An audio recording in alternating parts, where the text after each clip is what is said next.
if you were able to see up closer, you'd see a waterfall rolling over that ridge right there. But it's just a crack in the ground. And I want to say good morning to all. The door is open. Walk right through. One big step. Whoa, there you go. Walk right through the door. Everybody is welcome. So today I want to talk about perceptions. So after my surgery, I realized that I was very sensitive to negative things.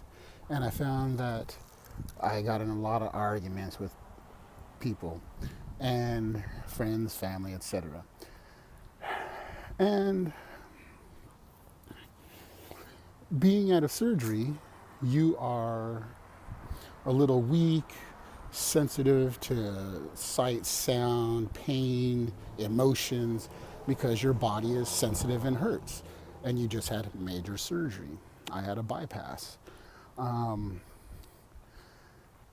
So in doing that, I found that even though I had been out and I'm trying to get it healthy as quick as possible, everybody else in my life tended to be doing the same exact thing they were doing before I went in for surgery. So it turns out that being sensitive after surgery and emotional and in pain, that you're very sensitive, and arguments and things like that would put me into, I guess it's a kind of anginic episode, and I get into a severe depression. And I realized my grandpa used to do this too, and it had to do whenever he had angina pain, he would get severely depressed. And they put him on antidepressants and all this shit eventually. But here's the thing. It was the stress that angered up his blood and got the cholesterol and everything kind of, constricted and tight and upset. And then he would go into a slump for several hours. So for myself, being my age and younger, I would take a nap and then I would feel better after a couple hours and I'd be back to normal. So I realized that the stress is not good for me. And then I had an argument with one family member, and I guess I blamed them for something, and someone else, my other family member, pointed out that I can't blame things on people. And then I started to realize that, okay, yes, you're right, I can't blame people. And then I realized that, it's my fault for hanging around with these negative people in the first place. And that's what they'll say, right? It's my fault for reacting this way. Well, with the majority of acquaintances in life, I never act this way. So I don't think it's me, but I realize it's not me. It's the people around me who are manipulative, and try to make it seem like it's my problem. And so it is my problem. And now I'm choosing not to engage those people. Therefore, I don't have to have the arguments. And then when I'm alone, I don't have to think about what they would say and how that argument would go and what that debate would be. I can actually focus on my life and what I want to do. But a lot of times these people don't have focus. They just want to distract you because they distract themselves. You've got mindless television, you've got video games, you've got internet, porn, all of these things that are fun distractions from life. And it's a good time killer, but I'm not getting any younger.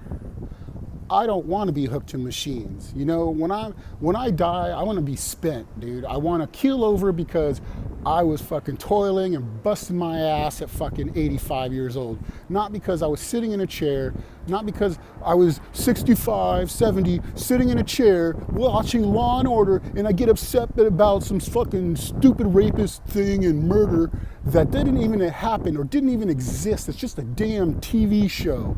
And you sit around with all these fake emotions, getting scared, getting upset, saying that, it's not safe anymore in the world. All this bull because you've been programmed by television. You've been programmed by video games. You've been programmed by the media. You've been programmed by politicians. You need to unplug the matrix. You need to wake up and realize it's all bull and live your life, man. Don't let people guilt you into shit. And they do it. Family does it. Friends do it. What they do is they guilt you into it. Oh, you're not gonna do this with me anymore. Oh, you're not gonna do that anymore. Oh, like you're abandoning them because you don't want to do the bad habits anymore. And it's ridiculous. You got to do what's best for you. You got to do what's best for you. And what's best for you is what you decide to do. I got to do what I got to do. I eat healthy. I exercise. I listen to positive motivational stuff all day long. Why? Because for 40 years of my life, all I've had was negativity. If it wasn't from my friends and family, it was from me. Oh, she wouldn't be interested. Oh, I don't have enough money. Oh, I don't have this. I don't have that.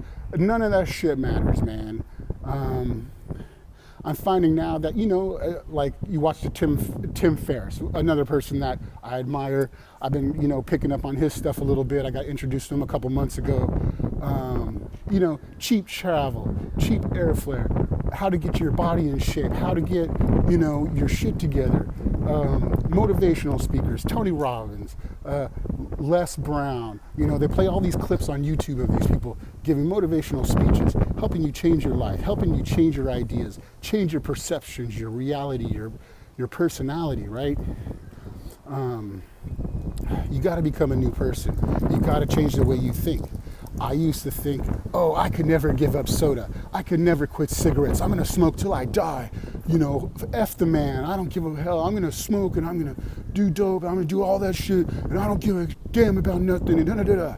And then I realized that 46 or 44, 45, I'm sitting in a freaking hospital in a bed with the fucking incision marks on my chest for an operation that usually happens to people in their 60s. And I'm 44 having a bypass. Now, I do have a hereditary thing, so it is, there. But, I smoke 2 packs a day. I ate fast food every day. I, always went back for seconds and thirds. And now I'm changing all that stuff in my life. And one of the things I found is you got to get rid of the stress. And what causes you stress are the negative people. And the negative people want to hold you down. And you got to lift yourself up. You want to get up as high as you can because you can overcome it. You can break the negative patterns. You can break the old habits and all the negative talk. You just got to do it. YouTube. I listen to these videos. There's one called Mind Shift. Love it. It's only 5 minutes long. It's got a bunch of clips from Anthony Robbins and Les Brown, and it's put together by Ping Pong Studios. I got to give them a shout out. I listen to this thing 10 times a day, man. It doesn't matter because I want to memorize it. I need to change my beliefs. I need to change my system. I'm so used to being negative. I'm so used to believing that I can't have things and that I can't do things. And now I'm getting off my ass and I'm doing things and things are showing up. $4 on the Powerball, no big deal, right? But it's $2 more than I had. And I sold a piece of art online, so I sold my first piece. So all of these things are positive because I'm moving forward and working on them. So once you do that, you can get all your shit together, get your life together, stay away from the negative people, eat healthy, exercise, love your life. You only get one round. Actually, sometimes you get a second chance, and I want to make sure I use it. Everyone have a great day. Peace and blessings. Take care.